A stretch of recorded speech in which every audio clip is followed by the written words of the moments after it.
Bagaimana tekniknya? Ingat, setan tidak boleh mati. Ingat, Alkitab berkata, apa yang kau ikat di bumi terikat di surga. Apa yang kau lepas di bumi terlepas di kata-kata kuasa. Waktu ada orang kerasukan pakai sabit, pertama, ini saya semua, nama Tuhan Yesus kami ikat. Kenapa diikat? Untuk membatasi manifestasi. Kalau tidak diikat dulu, ini semua bisa hancur, ini alat musik. Makanya dalam pengusiran setan, dalam nama Yesus kami hancurkan, patahkan, hancurkan. Kenapa dipatahkan, dihancurkan? Ingat, setan tidak boleh mati. Kalau langsung diusir gini, langsung dia punya kemampuan pindah seketika. Kami ikat, kami patahkan, kami baru kami usir keluar. Nah, setan keluar. Dan dalam pengusiran setan, jangan tanya-tanya setan. Dalam nama Yesus, siapa namamu? Liang, setan Tiongkok. Demi nama Yesus, siapa namamu? Paijo, setan Indonesia. Setan tuh kenipu. Kenapa ditanyain? Waktu Yesus ada di Gerasa, siapa kamu? Legion. Arti legion itu banyak, 2000 sampai 4000. Keluar, pindah ke babi. Kenapa pindah ke babi, tidak ke ayam? Karena di situ yang ada babi ya. Tetapi sebenarnya di situ ada dua rahasia. Pertama, untuk mengajarkan kepada murid-murid dan kepada kita bahwa setan itu betul-betul ada. Antara manusia dengan babi tidak ada hubungan. Tapi waktu roh itu masuk, langsung babinya kerasukan dan mati. Artinya menunjukkan setan itu betul-betul ada. Kedua, untuk mematahkan legenda. Legenda apa? Setan takut minyak babi. Ingat, legenda setan takut minyak babi, penolak ilmu hitam pakai minyak babi, itu sudah ada ribuan tahun. Dan legenda itu sampai sekarang masih ada. Untuk tolak bala, tolak setan, setiap pintu-pintu rumah dikasih minyak babi. Waktu mau keluar rumah, dainya kasih minyak babi. Untuk penolak bala, kepala babi ditaruh di tengah rumah. Dan kepercayaan itu sampai sekarang ada. Betul? Setan tidak takut minyak babi. Buktinya apa? Babi-babinya pun dimasukin. Nah, jadi legenda itu dipatahkan salah. Jelas? Mengusir setan dalam nama Yesus, setan betul-betul keluar. Tidak ada kompromi. Pak, apa bedanya yang dilakukan bomoh? Yesus berkata, kalau setan melawan dirinya sendiri, setan mengusir setan, bagaimana kerajaannya bertahan? Betul? Kalau setan mengusir setan, bagaimana kerajaannya bertahan? Hancur, betul? Karena setannya melawan dirinya sendiri. Plus sudah tahu, di dalam dunia perbomohan, bomoh, itu ada dua rahasia. Ada dua rahasia. Rahasia yang pertama adalah antar pangkat. Apa saudara? Dan yang kedua adalah pengembalian tingkat kesadaran. Apa saudara? Sekarang akan saya jelaskan supaya lebih jelas. Saya minta ini ke sini.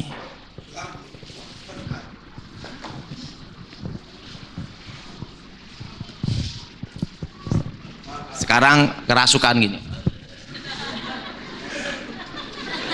Tidak pandai melakukan. Lalu gini. Langsung dipanggil bomoh. Nah, saya minta yang jadi bomohnya ini dulu.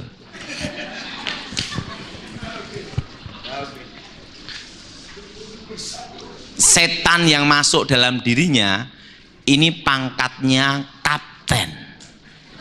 Ingat, dalam dunia setan ada ini pangkatnya apa? Kapten. Nah, bomoh ini setannya pangkatnya sersan. Sersan tahu? Tingkat lebih rendah. Pangkatnya lebih rendah. Siapa kamu? Saya Sarjan. Ngomong ini. Siapa? You siapa apa? Nama apa? Captain. You siapa? You siapa? Ini pangkat lebih rendah. Saya Sarjan. Bomohnya sendiri yang kerasukan. Makanya sering kejadian bomohnya kerasukan. Setelah itu dipanggil lah. Sini dulu, gini lagi. Gini. Dipanggillah ini, sini. Saya selalu cari contoh yang cocok.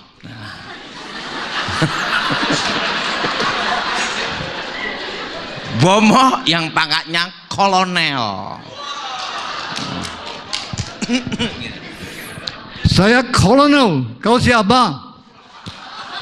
Saya captain. Diam. Siap kolonel. Ingat, pangkatnya lebih rendah. Nah, setan ini tidak keluar, tetap dalam dirinya, tapi orang tersebut sadar. Jelas? Makasih. Nah, ini yang pertama. Yang kedua, yang namanya pengembalian tingkat kesadaran. Apa, saudara? Seorang bomoh pasti akan diajarkan rahasia teknik kedua. Apa, saudara? Nah, sekarang akan saya beritahu rahasianya. Saya minta sini. Perlu sudah tahu, orang kerasukan itu sama dengan orang pingsan, atau sama dengan orang yang tertidur tapi ngigau. Coba sekarang gini. Ingat, pertama seorang bomoh lakukan, dia ambil air dulu. Vitamin lengkap. Langsung perhatiin. Waktu gini-gini, langsung ini diminumkan. Ingat, orang kalau pingsan, kena air di mulutnya, sadar. Jelas? Setannya keluar tidak? Tidak. Tapi orang tersebut kembali dalam tingkat makanya orang kalau ada orang kerasukan, bomoh ambil air sama garam, kenakan bagian hidungnya. Air dan garam kena hidung, langsung setannya keluar tidak? Tidak. Makanya kalau ada orang kerasukan, seorang bomoh pegang ini. Coba pegang ini. Ini untuk mengembalikan tingkat kesadaran. Nah, atau bagian sini dikasih minyak, diginiin, enak betul. Untuk apa? Merangsang saraf ini untuk mengembalikan tingkat Coba semua pegang bagian sini. Ini. Kalau ada orang kerasukan, ini diginiin untuk mengembalikan tingkat Coba semua pegang bagian sini. Ini untuk mengembalikan tingkat apa? atau urat nadi atau bagian sini atau bagian jempol kaki. Namanya apa di sini? Ibu jari. Kaki, ibu jari kaki, pegang gini. Maka akan sadar. Apakah setannya keluar? Tapi orang tersebut kembali dalam tingkat saudara tahu lada, sahang? Lada tahu lada? Lada.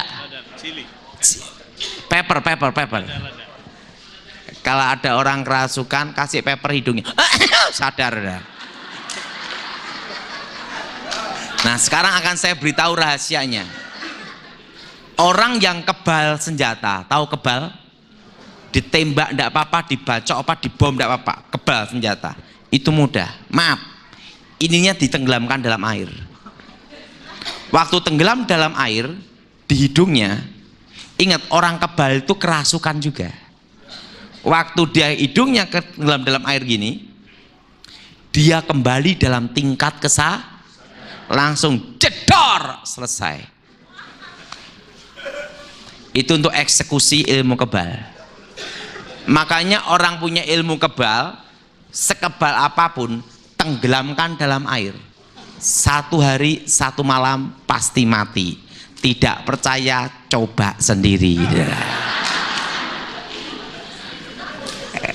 Orang boleh punya ilmu perbomoan hebat apapun, tenggelam dalam air, ini kena air, kembali dalam tingkat kekuatan gaibnya tidak berfungsi, tidak aktif. Kenapa tidak aktif? Kembali dalam tingkat kesadaran. Ingat, setan tidak mengusir setan.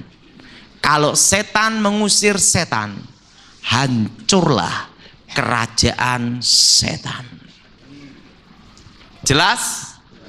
Nah, Pak, kalau kasus setan yang ajimat, susuk yang ditanam di dalam badan, tapi ini susuk bomoh ya, ditaruh di sini, di sini atau kaki. Plus dia tahu bahwa semua ilmu gaib, kekuatan gaib itu mengikuti jalur peredaran darah. Apa saudara? Jalur apa? Nah, ada 3 titik di dalam kekuatan gaib kalau orang itu terlibat kuasa setan di dalam diri manusia. Semua pegang bagian sini. Orang belajar meditasi, konsentrasi itu ada di sini.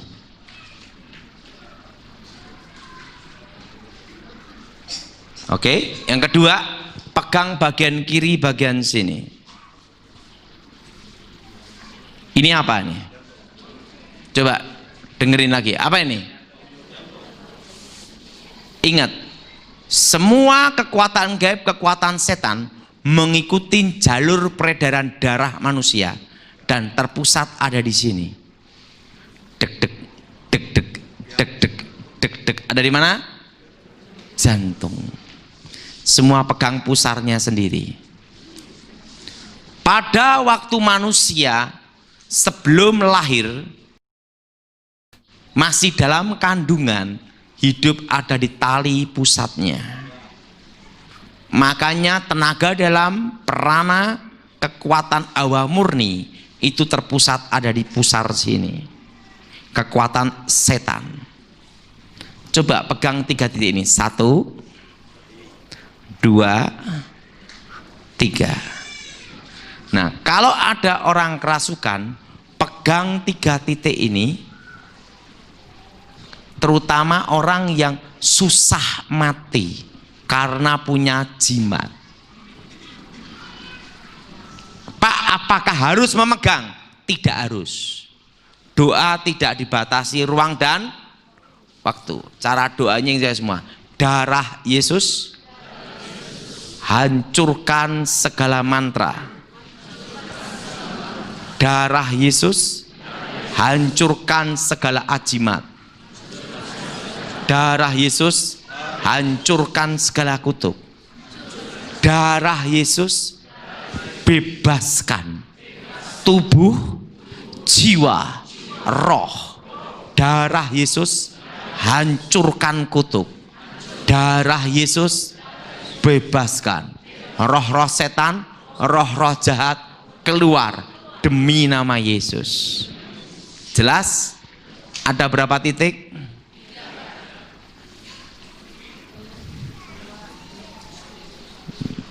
Jelas? Makanya kalau orang yang punya ajimat, dia mengalami susah mati, namanya masa antara hidup dan mati, rohnya tidak bisa keluar karena ada jimat dalam tubuhnya. Nah, itu namanya diikat. Nah, di dalam diri manusia ada di 3 titik itu. Dan kalau 3 titik itu disentuh, hancur. Kelemahan hipnotis pun juga ini. Nah, coba saya minta untuk contoh sini boleh. Orang kalau hipnotis pasti dia akan namanya itu menggunakan sugesti. Hipnotis itu adalah menggunakan sugesti supaya orang itu percaya dulu. Supaya orang itu apa? Percaya, tapi beda dengan iman lain. Sugesti di Indonesia itu suatu kepercayaan, keyakinan yang belum tentu benar. Nah, mari lihat saya, bilang gitu. Mari lihat saya. Ini dia mau menghipnotis saya. Saya gini kan, kamu ngapain? Kenakan bagian sini. Maka dia akan terhipnotis ilmunya sendiri. Karena kekuatannya dari sini. Langsung kita ganti mana? Mana uang kamu? Ingat, kelemahan hipnotis kalau dipegang bagian sini. Karena disinilah namanya konsentra. Nah, kelemahan kalau gendam itu ada menawarkan barang dulu. Saya perlu uang ringgit, mau tukar apa boleh? Saya perlu uang ringgit. Boleh. Boleh. Begitu dia ngomong boleh, saya tepuk gini. Kanan kiri sama aja. Bagian sini dekat dengan leher. Leher dekat dengan otak kecil. Alam bawah tidak mungkin ke sini, sarafnya kejauhan. Nah, kalau kelemahan gendam, tepuk sini, balas tepuk. Netral.